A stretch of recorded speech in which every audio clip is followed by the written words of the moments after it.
Kita pelajaran apa hari ini? Sejarah Indonesia. Hari ini kita akan membahas tentang kebijakan-kebijakan politik masa demokrasi terpimpin. Sebelum kita ke materi, alangkah baiknya kita berdoa supaya apa yang kita laksanakan di hari ini bermanfaat. Oke, silahkan dipimpin berdoa. Dendi. Sebelum belajar, marilah kita berdoa. Berdoa dalam hati, mulai.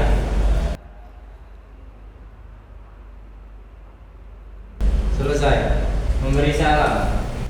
Assalamualaikum warahmatullahi wabarakatuh. Waalaikumsalam warahmatullahi wabarakatuh. Bagaimana kabarnya hari ini? Ya, hari ini siapa yang nggak masuk?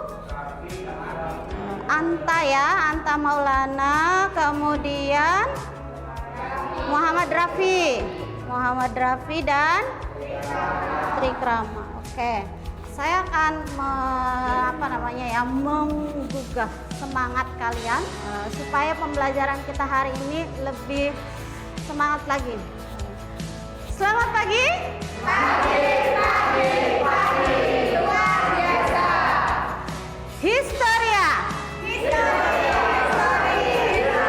Oke, semangat sekali 12 IPA ini ya. Hari ini kita akan membahas apa tadi? Kebijakan politik demokrasi terpimpin. Silahkan dibuka buku paketnya halaman 77. Sudah ada ya. Tujuan pembelajaran kita hari ini adalah setelah melakukan pembelajaran dengan metode cooperative learning tipe jigsaw, kalian mampu menganalisis beberapa kebijakan politik bangsa Indonesia pada masa demokrasi terpimpin dan bisa menumbuhkan motivasi belajar karena kita nanti akan menggunakan metode diskusi. Nah, kebijakan politik yang viral pada masa pemerintahan Jokowi sekarang kan kita bahasnya yang lalu. Kita bahas sekarang dulu. Kalian tahu apa saja kebijakan politik pada masa pemerintahan Jokowi? Kalau dalam pendidikan? Ya, adanya KIP atau biasa PIP ya, banyak yang dapat PIP. Apalagi kalau yang di bidang sosial masyarakatnya, ya rasdog. Apa tuh rasdog? Beras endog. Banyak yang dapat nggak di rumah orang tuanya? Ya. Beras dan endog yang selalu keluar ya, dapat orang tuanya. Kemudian saya akan menjelaskan dulu apa itu demokrasi terpimpin. Minggu lalu sebenarnya sudah dijelaskan ya, peralihan dari demokrasi liberal ke terpimpin, yaitu gagalnya konstitusi. Ya, konstitusi atau Dewan Konstituante yang gagal akibat tidak berhasil membuat undang-undang yang baru menggantikan UUDS 1945. Peralihan dari masa demokrasi liberal ke terpimpin ditandai dengan dekret presiden. Dekret presiden, latar belakangnya kemarin sudah tulis ya, latar belakang dekret presiden. Apa tuh? Gagalnya konstituante membuat UUD yang baru. Kemudian ini diisi dekret presidennya, yaitu ini saya kasih singkatan. Tidak berlaku uus dan tante jadi bentuk DPAS dan MPRS. Tidak berlaku uus. Uus maksudnya adalah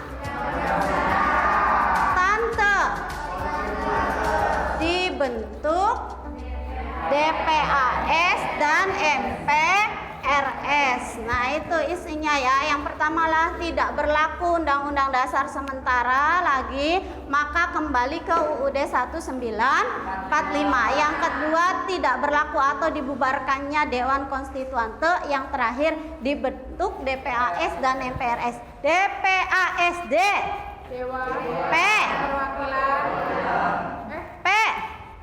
Pertimbangan A Agung MPRSM, Majelis Permusyawaratan Rakyat. Nah, sementara itu tentang demokrasi terpimpin.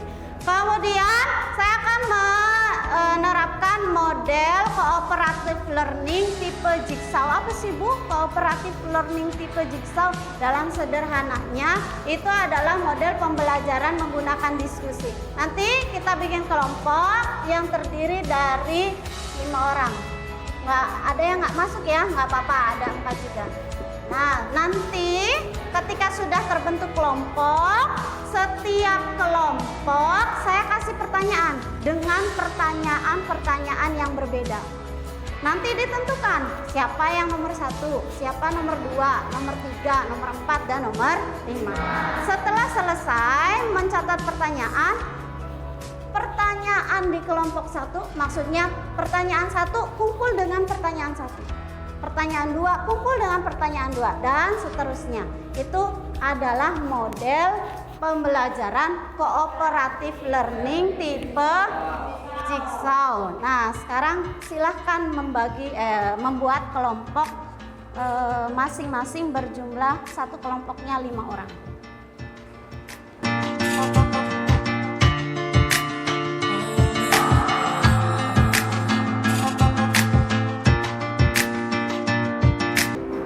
Ditulis nomor dalam nama kelompok itu harus diingat-ingat ya. Contoh misalkan Dani nomor berapa di situnya? 1 sampai 5. Ini berapa? 5. Dani nomor berapa pengennya? 1 sampai 5 itu? 4. Dendi 5. Dalea 3. 2. 1. Ingat-ingat, nanti yang 1 kumpul dengan kelompok yang lain tapi nomor yang sama ya. Ya, diingat-ingat nomornya. Sudah ditulis namanya, silahkan tulis dulu. Tulis biar ingat. Sudah? Setelah sudah, silahkan buku tulis masing-masing dibuka. Satu-satu. Sudah? Nah, sekarang Cung yang nomor 1. Silahkan tulis pertanyaannya. Nomor 1, Soekarno mengeluarkan Indonesia dari keanggotaan PBB karena berkonfrontasi dengan Malaysia. Bagaimana pendapatmu tentang Indonesia yang selalu berkonflik dengan Malaysia baik dari segi budaya, olahraga, dan sosial? Yang nomor 2, kebijakan pembebasan Irian Barat merupakan wacana dari masa demokrasi liberal dan bisa diwujudkan pada masa demokrasi terpimpin. Tetapi pada masa kini, masa kini Papua Irian Barat justru ingin keluar dari Indonesia dengan berdirinya OPM. Bahkan Presiden Jokowi menyebut mereka dengan kriminal bersenjata. Ungkapkan pendapatmu. Ini yang nomor 3. Pada masa demokrasi terpimpin, Soekarno membubarkan PSI dan Masyumi. PSI dan Masyumi itu partai. Kemudian kalau kita kaitkan dengan Indonesia masa kini, justru banyak bermunculan partai-partai. Bagaimana pendapatmu tentang banyak partai di Indonesia? Yang keempat, terkait ajaran Soekarno tentang Nasakom, Nas nasionalis, A agama, Kom komunis, bagaimana pendapatmu ketika muncul berita bahwa akan ada komunis lagi? Yang kelima, pada masa demokrasi terpimpin, Soekarno mengeluarkan poros mercusuar yang condong ke kiri atau komunis. Menurutmu kalau Presiden Jokowi porosnya kemana? Jadi semua pertanyaannya adalah pertanyaan C4 yang harus mengungkapkan pendapat. Silakan ditulis. Sudah selesai? Oke. Kalau sudah selesai, silakan yang nomor 1 kumpul di depan. Nomor 1, 2, 3, 4, 5.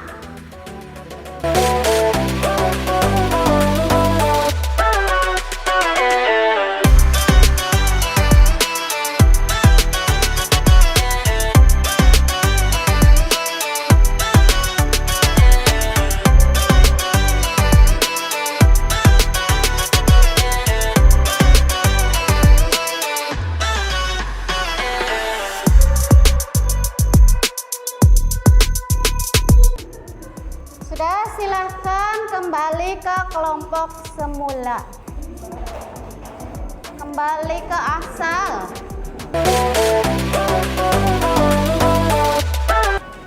Sudah? Ya.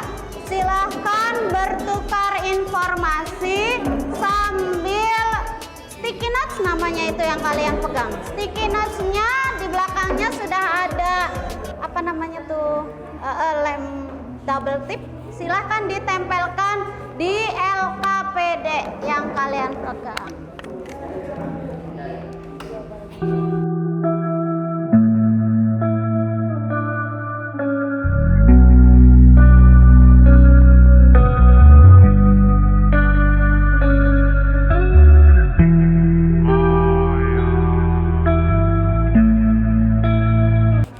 Sudah semua? Ya.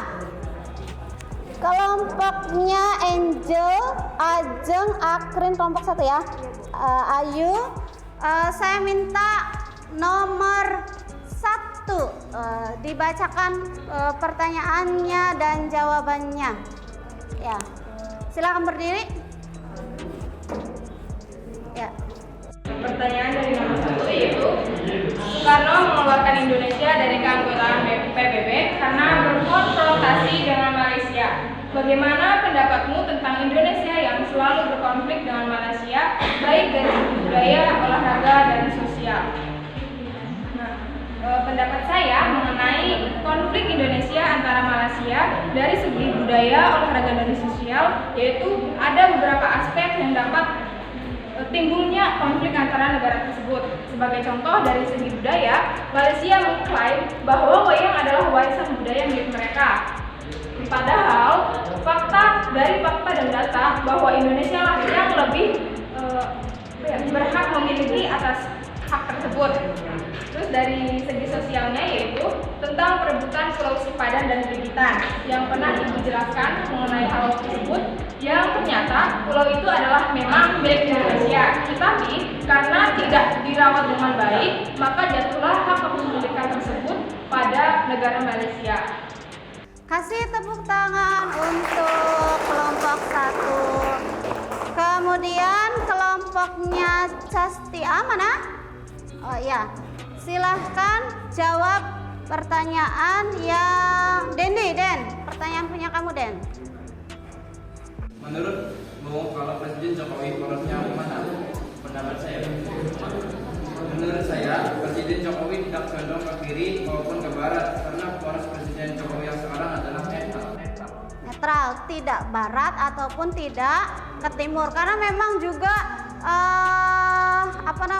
sudah berakhir perang dinginnya ya, jadi dimenangkan oleh blok barat atau liberal. Komunis berangsur-angsur hilang dari dunia ini, tapi memang ada beberapa yang masih menganut sistem komunis.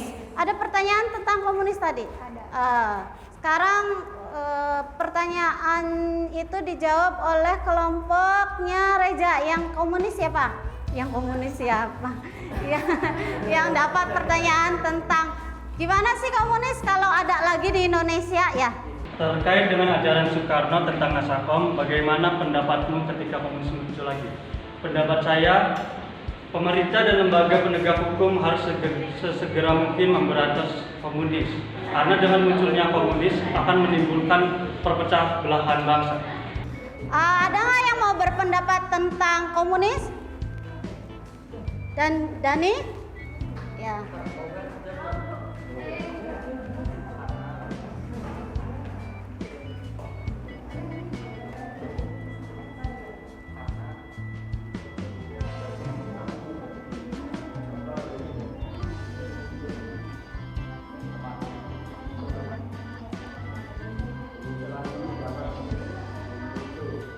Dan perusahaan Indonesia tidak ada keyakinan atau pola pikir yang menolak Bisa memecahkan keutuhan dari ideologi Apa ideologi Indonesia? Pancasila. Pertanyaan selanjutnya yang belum, kelompoknya Riki. Demokrasi liberal. Indonesia diwujudkan pada masa demokrasi terpimpin, tetapi pada masa ini Papua, Irian Barat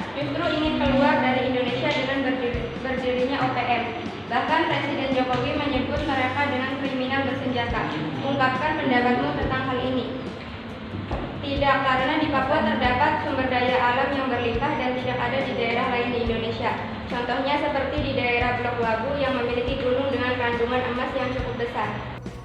Ya, kasih tepuk tangan untuk terakhir. Pertanyaan nomor? Ya, silahkan dijawab oleh kelompok terakhir. Pada masa demokrasi terpimpin Soekarno membubarkan PSI dan Masyumi. Kalau kita kaitkan dengan Indonesia masa kini, justru banyak bermunculan partai-partai. Bagaimana pendapatmu tentang banyaknya partai di Indonesia? Pendapat kami tentang munculnya banyak partai di Indonesia menimbulkan dampak positif dan negatif. Dampak positifnya memiliki pilihan yang lebih luas dalam memilih pimpinan dan kebijakan yang mereka dukung. Dampak negatifnya banyaknya perseteruan dan kritikan dari berbagai partai yang dapat menimbulkan perpecahan. Banyak ya, ada beberapa pendapat, ada sisi positif, ada sisi negatifnya. Apalagi kalian yang nantinya akan memilih di bulan Februari, dengan banyaknya partai di Indonesia, apakah masyarakat kita diuntungkan atau dirugikan? Apalagi kalau yang memilihnya itu orang tua, karena semua orang punya hak untuk memilih dan dipilih. Kalau yang memilih biasa para orang tua itu kan membuka. Kalau presiden cuma berapa calonnya? Cuma 3. Tetapi kalau dewan ya legislatif itu partainya saja sudah banyak. Dalam satu partai ada banyak lagi orang-orangnya, sehingga apakah itu menjadikan rakyat Indonesia yang khususnya manula, usia rentan, itu apakah kesulitan atau tidak? Nah, kasih aplaus untuk yang terakhir, pertanyaan terakhir, kita kasih tepuk tangan. Nah, silahkan dikumpulkan LKPD-nya di depan, perwakilannya, silahkan dikumpulkan LKPD-nya.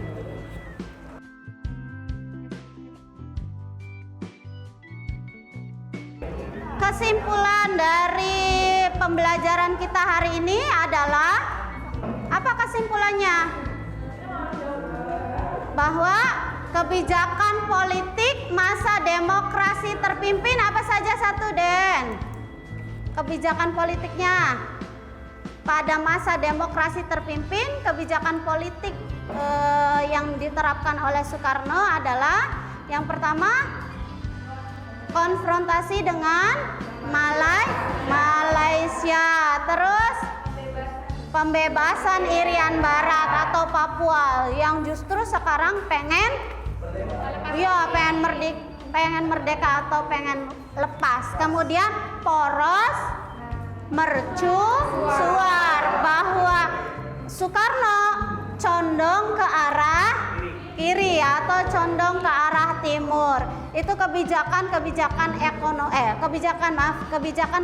politik yang diterapkan pada masa demokrasi terpimpin. Untuk evaluasi pembelajaran, selain saya menggunakan LKPD, saya menggunakan aplikasi Quizizz. Nah, saya sudah sebarkan linknya.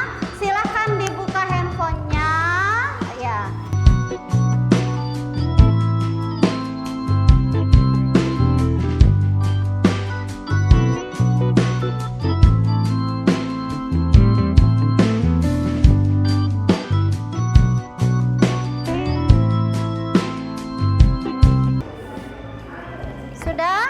Yang sudah, silakan mengisi lembar refleksi diri.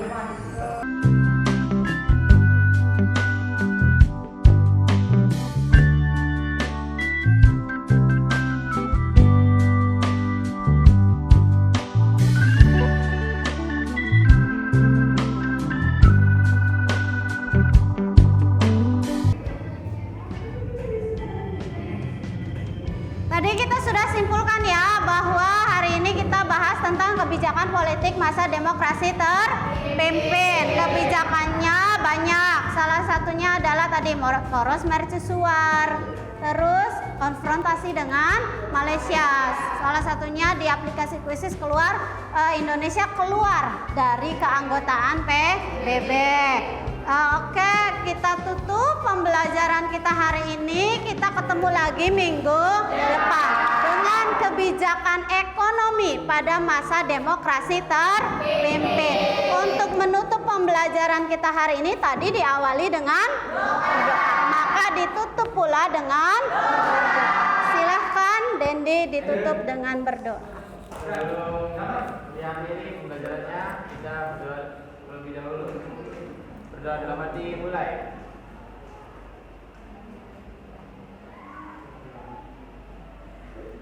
Selesai. Beri salam.